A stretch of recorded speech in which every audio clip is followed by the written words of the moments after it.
علماؤهم شر من تحت ادیم السماء تخرج من عندهم فتنه و فیهم تعود. حضرت علی گفتند از نام پیغمبر خدا زمان می آید. چگونه زمان است؟ اسلام را فقط نامش می ماند، از اسلام عملش دور می گرده. در اصل نماز می خواند لیکن نمی داند چی خوانده ایستاده است. زکات می دهد نه از برای خدا، حج می کند نه از برای خدا، فقط همون نام اسلام می ماند و خلاص.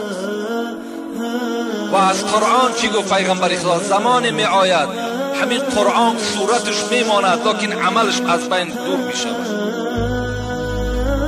می گوییم کتاب ما قرآن است لیکن عمل ما و شما عمل شیطانی می گردد. دیگر بر گفته های خدا نه کتاب پوشیده است، بر گفته های شیطان ما و شما عمل می کنیم. امروز خودتان مقایسه کنین، عمل های خودتان در ترازوی عقل خودتان بسنجین، کدامش با قرآن موافق است، کدامش با قرآن موافق نیست.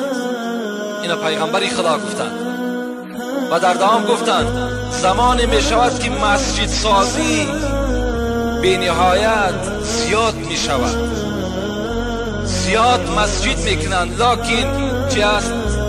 لیکن خالی هست از هدایت، خالی هست از ذکر خدا.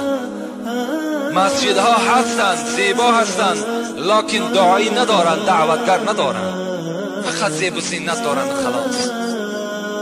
بدترین مردم گفتن پیغمبر خدا در دام این حدیث کیا هستند؟ عالم های همون زمانه هستند. عالم ها گفتند بدترین مردم همون زمان هستند. برای چی بدترین هستند؟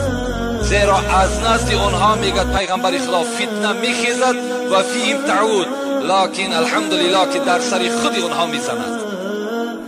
از نزد عالم فتنه میخیزد با در سر عالم انجام مییابد. البته عالم ها هست، عالم هایی که فتنه انگیزی میکنند، هست عالم هایی که نامش عالم است لیکن از شیطان دیده بدتر است.